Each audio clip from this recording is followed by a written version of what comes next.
Alright, how's it going, guys? Today we are back with another car information video, and today we're going to be talking about reasons why you should buy a used WRX. And so if you couldn't tell, I'm actually filming in my closet, which is kind of weird, but I don't have a great place to film right now. I'm working on getting a new tripod. My last one just broke, so I'm just on, so you guys are just on a box of shoes. And yeah, so this is my setup, and you're in my closet. But anyways, back to the video. Today we're going to be talking about reasons why you should be buying a used WRX. Let's get going. And so before I start this video, I will say that this kind of more applies to older generation WRXs. Maybe I will say anywhere from the 2000s, the early 2000s up until 2013-ish.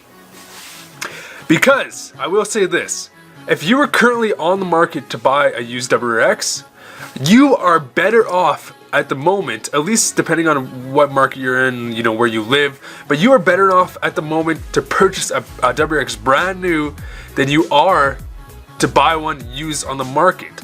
And let me explain. So the number one reason why you should buy a used WRX, and this ties into what I was trying to say a moment ago, is depreciation. And that may sound weird, but let me explain. So a WRX right now is one of those niche cars that has a lot of value, that does not depreciate compared to its competitors. Well, as much. It doesn't depreciate as much. Obviously, it depreciates.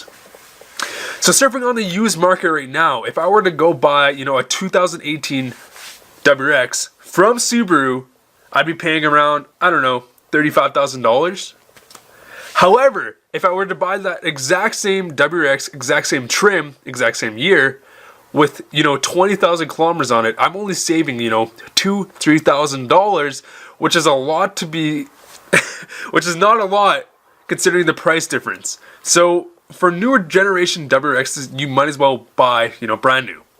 But that's not what we're talking about. We're talking about depreciation of older WRXs. So if you went out into the market right now and bought a 2004 WRX, you know, maybe you paid around $8,000. If you held onto that car for about 3 years, you would be able to practically sell it, if not more, for the exact same price you paid for it. Depending on how well you maintain it, obviously this is super situational, super relevant to who you are and how you take care of cars. But it just kind of shows that if you were to buy one, it's no risk. And if you look at my example, I bought a 2004 WRX, the engine exploded, I did a full engine swap, and when I went to go sell my WRX again, I actually sold it, and I basically made a profit with all the prices included in that that whole engine swap and, you know, that whole process, plus the original price of the car, is I basically broke even, if not made a profit. So number two, so this one's kind of interesting because I feel like the whole entire car industry is changing at the moment. If you look at any single brand, you know, Chevy, you know, Ford, Subaru, obviously Subaru, Honda even, they are all going towards turbo engines, which is crazy because back in the day, if a car had a turbo on it, you automatically assumed that it was some type of performance car.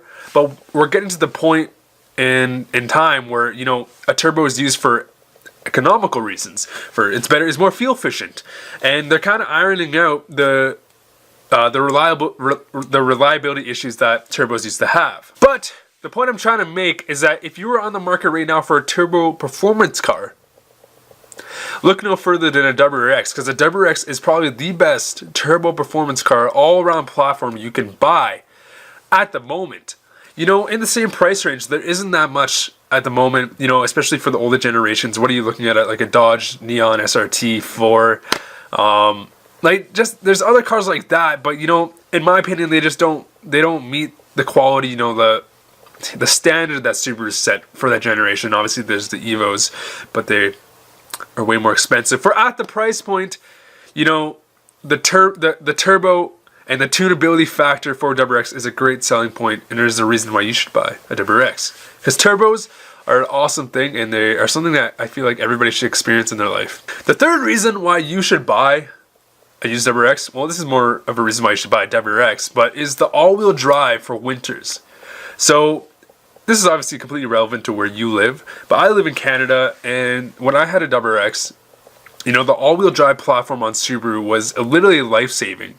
It was almost worth having that type of car just as a winter car, just to save your life during the winters. Subaru really does what it sets out to do in terms of having a car that, you know, is so capable of handling snow, so capable of handling a very wide range of weather terrains, you know, all that stuff. So that all-wheel drive platform is awesome to have, and it's a reason why you should buy this car over, you know, a Civic, over Neon, because that's a unique selling point that they have. Obviously the Evos have it too, but you don't see as many Evos in the winter. I don't know. Alright guys, and the fourth reason why you should buy a used Subaru WRX is the aftermarket support.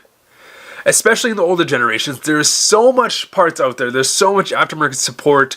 You can think of anything and there will be aftermarket support for your WRX.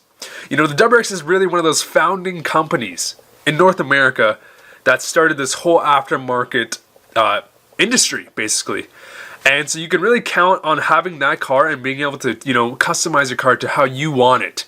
You know, mod it. And it's a really awesome experience that if you're interested in the car community, that, you know, that's important, because, you know, other platforms, just off the top of my head, the Hyundai Genesis Coupe, you know, it's a turbo car and it sounds like great, but it doesn't have the aftermarket support, you know, that WRX has, like that Subaru has, that even Honda has.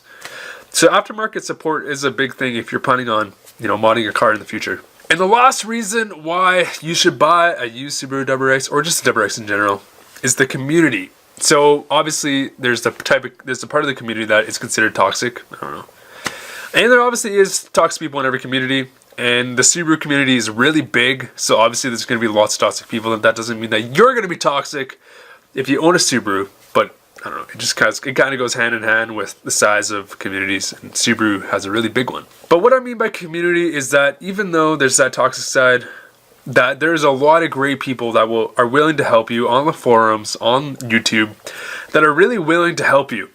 And just a symbolic reason, I don't know, a symbol of community within the Subaru, the WRX culture, it's just the Subi wave. You know, you're driving, you're on the steering wheel, you see another Subaru, you just give one of these. And they look at you and they go, "Hope you had a good day, man." That's what I think that they're saying. But anyways, guys, I'll have a better setup soon. Just thought I'd make this quick video. It's kind of the opposite of the last video I made, thinking about the positives instead of the negatives like usual. Anyways, guys, thanks for all the support lately. We are almost at 1,000 subscribers, which is really crazy. That's really awesome, and I just do this for fun. Obviously, do this in my spare time, and I'm really looking forward to making more videos. Thanks for watching, guys.